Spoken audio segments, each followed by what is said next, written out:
नमस्कार। स्वागत है आपका इंडिया गेट टीवी पर। मैं हूं अजय सितिया। मित्रों, आज हम बात करते हैं पंजाब की, पंजाब के चुनाव की। और पंजाब के चुनाव में चन्नी और सिद्धू के बीच चल रही कशमकश के बीच फंसी कांग्रेस हाईकमान की। इसकी तो बात अपन करेंगे, लेकिन उससे पहले बात कर लेते हैं उस सीट की जिसमें मुकाबला बहुत दिलचस्प हो गया है। ड्रग्स मामले में फंसाए गए अकाली नेता विक्रमजीत सिंह मजीठिया ने नवजोत सिंह सिद्धू को उनके घर में घुसकर चुनौती दे दी है। सिद्धू अमृतसर ईस्ट सीट से चुनाव लड़ते हैं। पिछली बार भी वह वहां से विधानसभा चुनाव जीते थे। मजीठिया बगल की मजीठा सीट से चुनाव लड़ते हैं और लगातार वहां से 3 बार जीत चुके हैं। अब इन दोनों का मुकाबला अमृतसर ईस्ट सीट पर होगा, लेकिन मजीठा अपनी मजीठा सीट पर भी चुनाव लड़ रहे हैं। सिद्धू ने मजीठिया के खिलाफ एफआईआर दर्ज करवाने को इज्जत का सवाल बना लिया था। मुख्यमंत्री चन्नी को झुकना पड़ा था। एफआईआर दर्ज हुई थी और बाद में मजीठिया ने हाई कोर्ट में जाकर के अग्रिम जमानत करवा ली, क्योंकि उनको गिरफ्तारी का खतरा था। अब सिद्धू ने फिर अपनी सरकार पर दबाव बनाया कि हाई कोर्ट में जाकर के उनकी अग्रिम जमानत को रद्द करवाया जाए। सरकार झुकी फिर से और हाई कोर्ट में जाकर के अग्रिम जमानत रद्द भी करवा दी। अब यह मामला पहुंच गया है सुप्रीम कोर्ट। सुप्रीम कोर्ट में सुनवाई होनी है, लेकिन सुनवाई से पहले ही जब याचिका कोर्ट में पेश की गई तो उस समय जो चीफ जस्टिस ने टिप्पणी की है वो बहुत दिलचस्प है। उन्होंने कहा कि यह चुनावी बुखार है। ये यानी चुनावी बुखार का मामला है। यानी अदालतें भी जानती हैं कि राजनीतिक खेल में उन्हें इस्तेमाल किया जा रहा है। और उनकी इस टिप्पणी से यह भी स्पष्ट होता है कि अंततः मजीठिया की जमानत हो जाएगी, कम से कम चुनाव तक तो जमानत होगी। पंजाब की राजनीति में सिद्धू मजीठिया की राजनीतिक जंग नई नहीं है, पुरानी है। यह हमने पिछले 5 सालों में विधानसभा में भी देखा।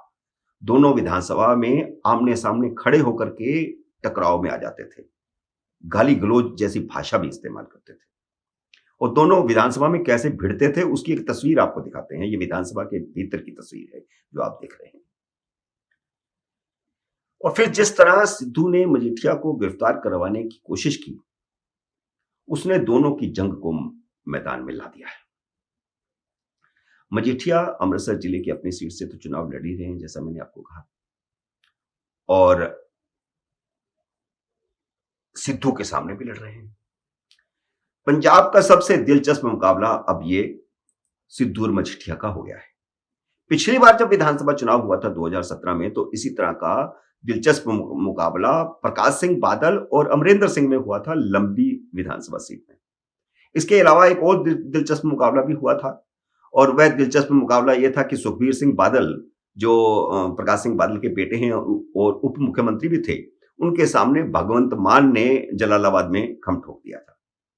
तो सुखबीर सिंह बादल जीते थे और प्रकाश सिंह बादल भी जीते थे। हालांकि पूरी अकाली दल की सीटें सिर्फ 15 ही आई थी विधानसभा में। लेकिन सिद्धू या मजीठिया में से जो भी चुनाव हारेगा, उसकी यह पहली राजनीतिक हार होगी। मजीठिया, जैसा कि मैंने पहले बताया, कि अपनी बगल वाली मजीठा सीट से लगातार 3 बार चुनाव जीते हैं और सिद्धू भी आज तक कोई चुनाव नहीं हारे। पहले वो लोकसभा का चुनाव 2004 से लगातार जीतते रहे। बीच में एक उपचुनाव भी उन्होंने खुद इस्तीफा देकर के लड़ा और वो भी जीता। और लगातार 3 बार वह लोकसभा में जीते और उसके बाद विधानसभा भी जीते। जो भी चुनाव जीतेगा, पंजाब की राजनीति में उस नेता का सियासी कद जरूर बढ़ेगा। और लेकिन अगर सिद्धू हारते हैं तो सिद्धू का राजनीतिक सितारा गिरना भी शुरू हो जाएगा। लेकिन इस जीत हार का दारोमदार इस बात पर भी निर्भर करता है कि कांग्रेस का मुख्यमंत्री का चेहरा कौन होगा, वह घोषणा होगी या नहीं होगी, या कब होगी। सिद्धू की लाख कोशिशों के बावजूद कांग्रेस हाईकमान ने अब तक तो उन्हें मुख्यमंत्री का चेहरा घोषित नहीं किया है। मुख्यमंत्री पद के चेहरे के लिए चरणजीत सिंह चन्नी और नवजोत सिंह सिद्धू में लड़ाई अब खुलकर सामने आ गई है।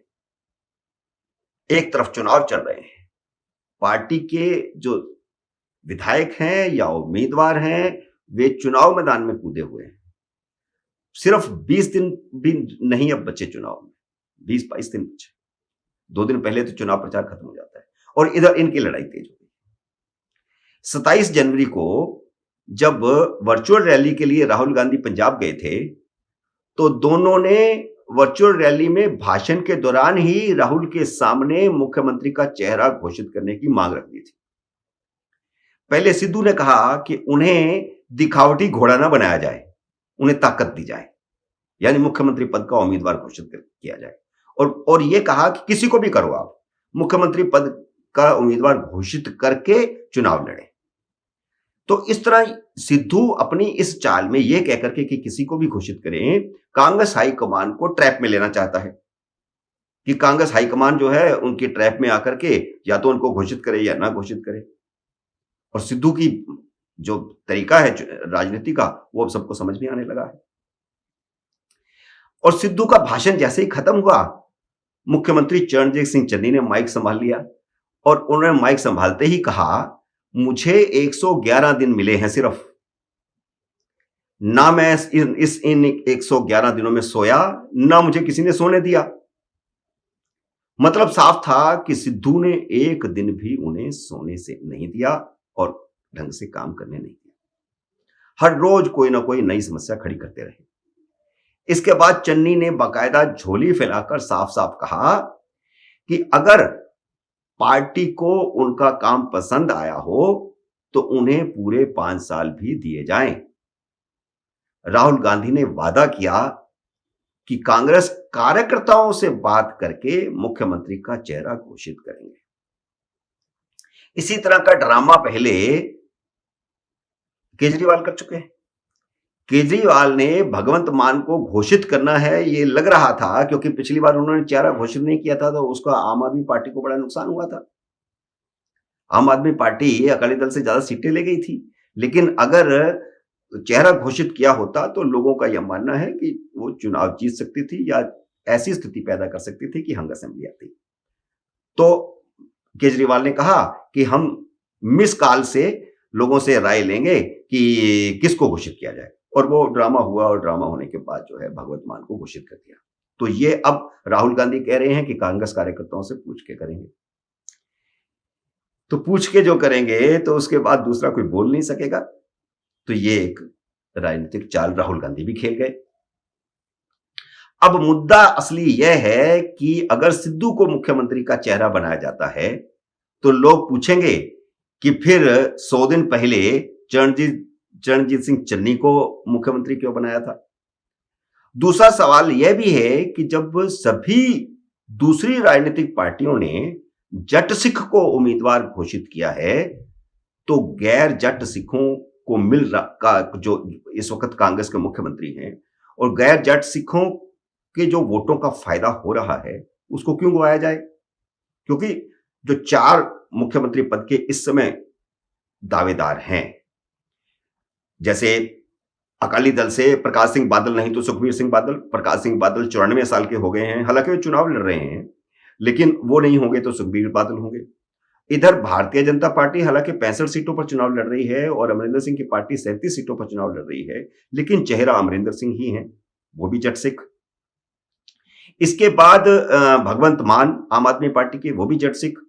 और चौथा राजोवाल जो किसानों की पार्टी ने भी सभी सीटों पर चुनाव लड़ रहे हैं, उम्मीदवार खड़े किए हैं, उनका जो चेहरा है मुख्यमंत्री पद का राजोवाल, वो भी जाट सिख। तो अगर कोई चेहरा घोषित कांग्रेस नहीं करती है तो उसका मतलब भी यह होगा कि 3 महीने पहले बनाया गया, 4 महीने पहले बनाया गया मुख्यमंत्री ही उनका चेहरा। तो उनको भी लगता है कि अगर घोषित ना करें तो भी इसका फायदा होगा गैर जट सिखों का, हिंदू वोटों का, सॉफ्ट हिंदूज और मजहबी सिखों का और बाकी अन्य सब जातियों का, क्योंकि एक तरफ तो सारे के सारे जट उम्मीदवार हो गए हैं। इसलिए चन्नी ने अपने भाषण में दावा ठोकने के बाद शिकायत के अंदाज में नवजोत सिंह सिद्धू को एड्रेस करते हुए यह भी कहा भाषण में कि बाहर वालों को मौका न दो कि वो हम पर सवाल उठाएं कि हमारे भीतर कोई लड़ाई है। बाहर वाले यह ना पूछें कि इस बारात का दूल्हा कौन है। तो चन्नी को लगता है अगर घोषित नहीं किया जाएगा तो भी उनको फायदा है। अगर पार्टी सत्ता में आती है तो वो मुख्यमंत्री पद के ज्यादा बड़े दावेदार होंगे, क्योंकि ये साफ माना जाएगा कि उनकी रहनुमाई में चुनाव लड़ा गया और जीते, जबकि कोई संभावना नहीं थी। आज की डेट में संभावना नहीं है। अब हम आपको बताते हैं कि राहुल गांधी ने इन दोनों के भाषणों के जवाब में क्या कहा। पहले वह छोटा सा वीडियो सुन लीजिए और फिर मैं बताता हूं कि सोनिया, राहुल, प्रियंका इस मुद्दे पर को इतना लटका क्यों रहे हैं और उनके दिमाग में क्या है, और उन्होंने कार्यकर्ताओं से पूछ कर जो कहा कि उनसे पूछ करके मुख्यमंत्री का चेहरा घोषित करेंगे, वे क्यों कहा वो तो मैंने आपको इशारा कर भी दिया पहले। अब आपको 2017 का घटनाक्रम याद दिलाता हूं।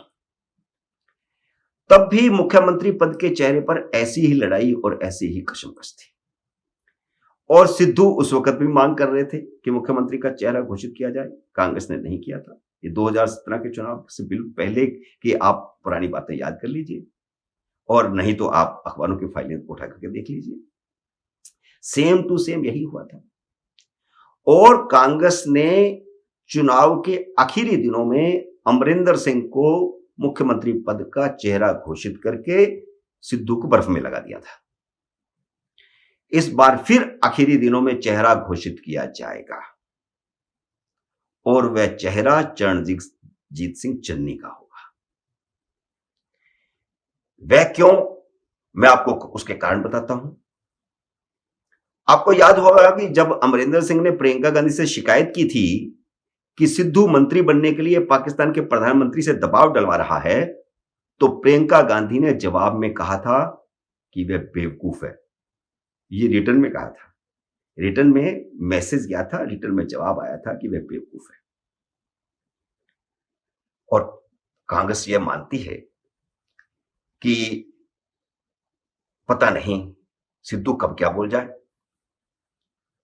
प्रियंका ने और राहुल ने उस बेवकूफ को प्रदेश कांग्रेस अध्यक्ष बनाकर देख लिया है, और पता चल गया है। एक बार तो वो इस्तीफा ही देंगे, कुछ दिनों में ही इस्तीफा देंगे। और पिछले 100 दिनों में जब से वो बने हैं कांग्रेस अध्यक्ष, प्रदेश कांग्रेस अध्यक्ष, 150 दिनों में मान लीजिए, तो अपनी सरकार को उसने एक टांग पर खड़े रखा। पहले अमरिंदर सिंह को कुछ दिन, और फिर चन्नी को। कांग्रेस यह भी मान रही है कि सिद्धू का क्रेज अब पंजाब में खत्म हो गया है। सिद्धू के विवादों से कांग्रेस बचना चाहती है, और कांग्रेस को लगता है कि चन्नी बेहतर ढंग से पार्टी को एकजुट रख सकते हैं। चन्नी सबकी बात सुनते हैं, सिद्धू किसी की बात सुनते नहीं। इसलिए चन्नी बेहतर ढंग से पार्टी को मजबूत रख सकते हैं और सबको साथ लेकर के चल सकते हैं, एकजुट रख सकते हैं। और इस पूरे समय में, जो 4 महीने का समय है, इसमें सिद्धू ने अपनी हरकतों से चन्नी को मजबूत करने का काम किया। और कांग्रेस यह भी मानकर चल रही है कि चन्नी सिख समुदाय के साथ साथ हिंदुओं के लिए भी साफ चेहरा है। चन्नी के कारण मजहबी सिखों के वोट एक तरफा मिलने की संभावना है, और जिनकी तादाद वहां अच्छी खासी है। कांग्रेस को यह भी पता है कि 4 जाट सिखों के मुकाबले में अगर उनका चेहरा नॉन जाट सिख होगा, मजहबी सिख होगा, तो उसका फायदा कांग्रेस को मिलेगा। इसलिए कांग्रेस घोषित करेगी, और प्रियंका गांधी की शब्दों में बेवकूफ को चेहरा घोषित नहीं करेगी। मित्रों, आज इतना ही। नया वीडियो लेकर के फिर आपके सामने हाजिर होंगे। तब तक नमस्कार।